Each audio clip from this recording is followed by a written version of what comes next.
আপনারা নিজেরাই প্রমাণ করেছেন যে তাগুতি বিধান এবং মানবরচিত সংবিধানগুলো, আইনগুলো কখনো মুসলিমদের সেন্টিমেন্টের পক্ষে আসতে পারে না। তারা কখনো সাতেমে রাসূলের পর্যন্ত বিচার করতে পারে না। তারা আল্লাহ দ্রোহীদের বিচার করতে পারে না। তারা ইসলাম বিদ্বেষীদের কোনো বিচার করতে পারে না। আপনারা পারেন শুধু দুটো কাজ করতে: এক, পশ্চিমাদের তাবেদারি করতে, এবং দুই, ভারতীয়দের তাবেদারি করতে, এবং তাদের অভ্যন্তরীণ দালালদের তাবেদারি করতে। অতএব আমরা আবারও সতর্ক করতে চাই, এই সুস্পষ্ট হাদিসের উপরে আপনারা আমল করুন, অন্যথায় তাওহীদি জনতা শরিয়া আইন বাস্তবায়ন করার প্রক্রিয়ার দিকে হাঁটবে ইনশাআল্লাহ। ইয়া খিলাফা ইয়া শাহাদাত, হয় খিলাফত না হয় শাহাদাত, হয় খিলাফত না হয় শাহাদাত। সম্মানিত তাওহীদি জনতা, আমি অল্প কথা শেষ করব।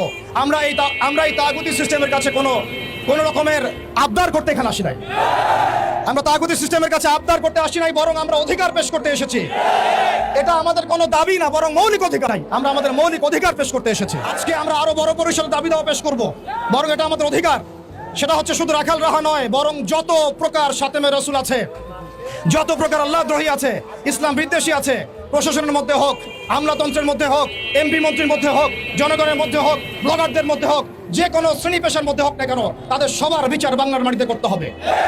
দ্বিতীয় কথা হচ্ছে, এই সিস্টেম প্রণয়ন করতে হবে এমনভাবে যাতে আন্তর্জাতিক বিচার ব্যবস্থাকে পর্যালোচনা করে এমন একটা ব্লাসফেমি আইন বাংলাদেশে প্রণয়ন করা হয়, যাতে এই বিষয়গুলোর বিচার তো হয়, ইন ফিউচার, ভবিষ্যতে বাংলাদেশের মাটিতে কেউ আল্লাহ এবং তার রাসূলকে কটূক্তি করার সাহস না পায়।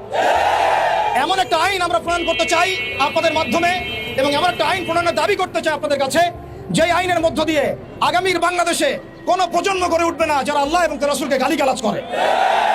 আমরা জানি আপনারা শরিয়া কায়েম করতে পারবেন না, আমরা জানি আপনারা ইমারা কায়েম করতে পারবেন না, আমরা জানি যে আপনারা আল্লাহর বিধানকে আল্লাহর জমিনে বাস্তবায়ন করার ক্ষমতা রাখেন না, কিন্তু অন্তত সাতেমদের বিচারের আইনটা বাস্তবায়ন করে নিজেদের ঈমান এবং মুসলিমত্বের ন্যূনতম পরিচয়টুকু দেন।